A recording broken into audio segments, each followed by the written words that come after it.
September 25, 1066. The River Derwent runs through the flat Yorkshire plain in a straight line that the Romans would have approved of, direct, functional, unambiguous.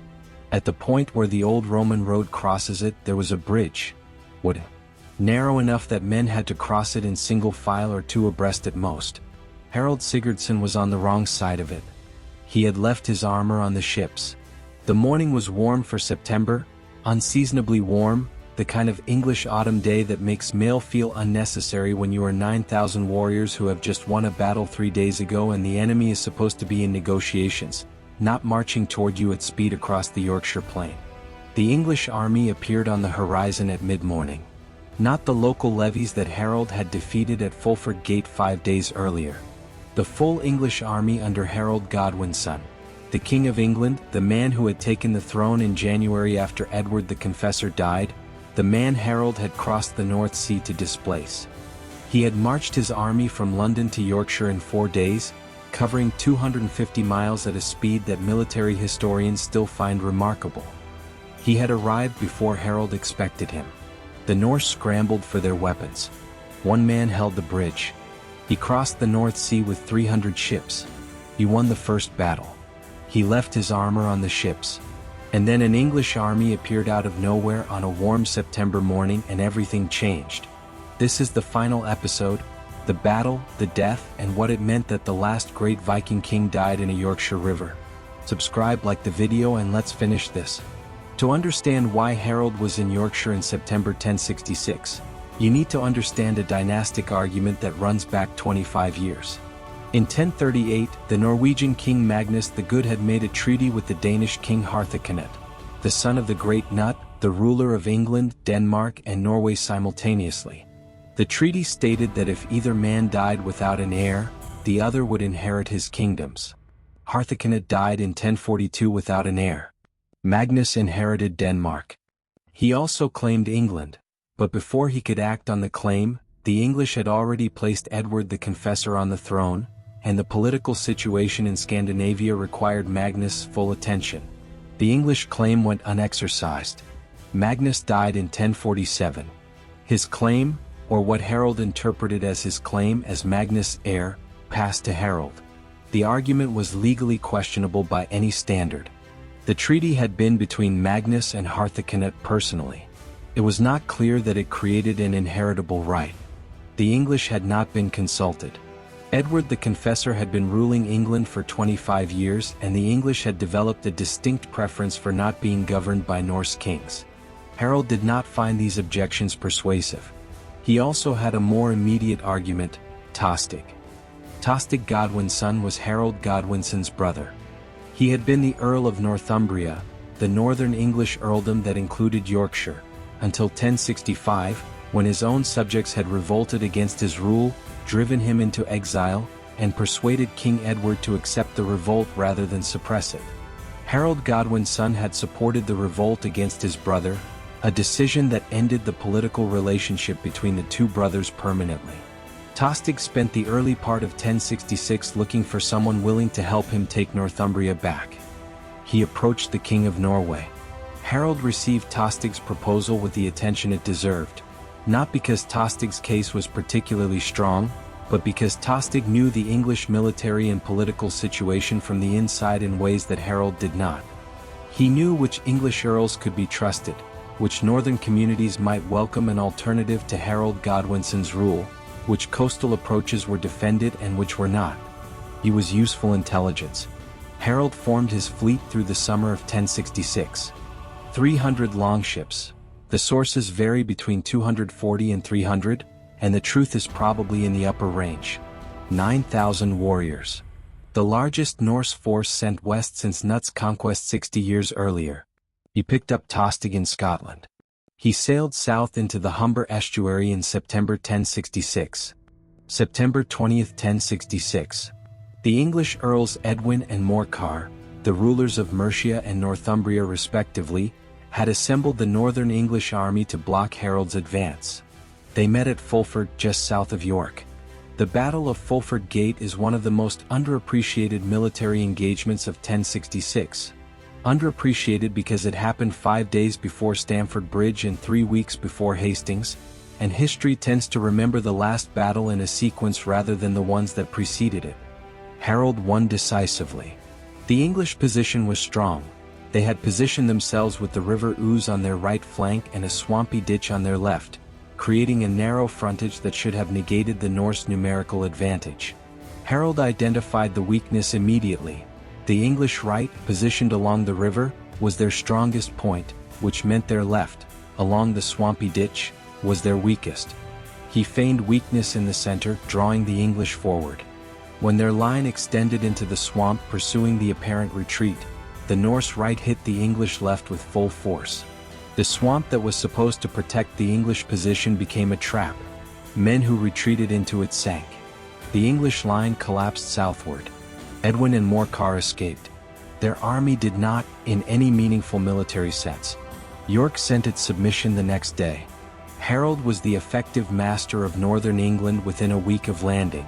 September 25, 1066. Harald had arranged to receive hostages from the surrounding Yorkshire districts at Stamford Bridge, the crossing point on the Derwent where the roads converged. It was a logical administrative choice. The battle was over. The campaign was in its consolidation phase. He did not need his armor for a hostage-taking ceremony. The English army appeared at 9 in the morning. The Norse scrambled. Messengers were sent back to the ships at Rickall, 15 miles away, for the men and armor that had been left behind. They would take hours to arrive. Harald had hours to buy. Someone, the sources don't record his name, which is one of the more frustrating gaps in the historical record, took a position on the Stamford Bridge and held it. The bridge was narrow. A man with an axe and the specific berserker quality of someone who has decided that this is where he stands could hold it against men crossing in single file. He killed 40 Englishmen, the sources say, before an English soldier went under the bridge in a barrel or a boat and stabbed him through the planking from below. The name of the man on the bridge is not recorded. He held long enough to matter.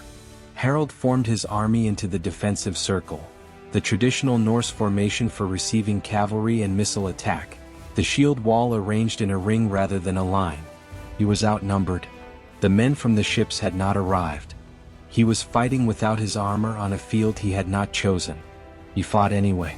The Battle of Stamford Bridge lasted most of the afternoon. The English army was larger.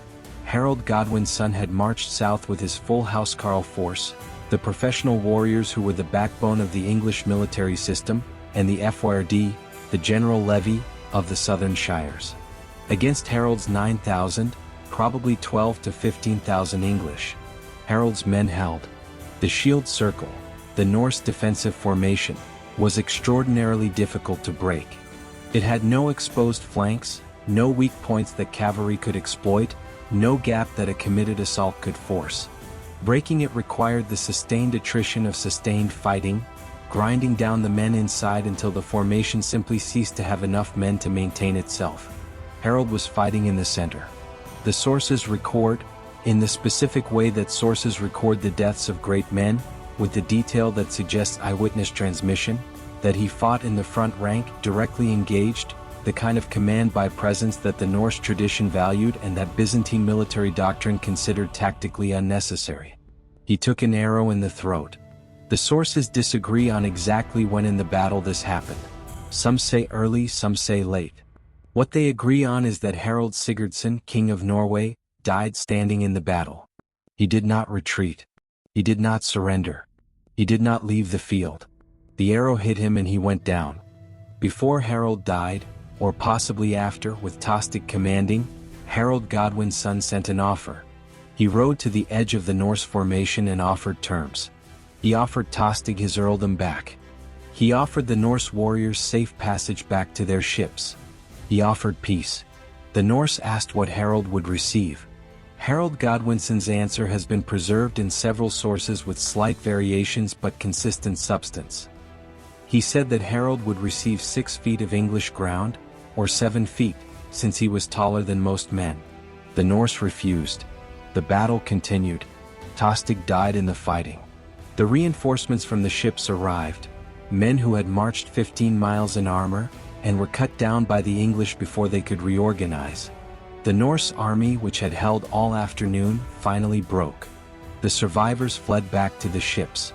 Of the 300 ships that had crossed the North Sea, 24 sailed home.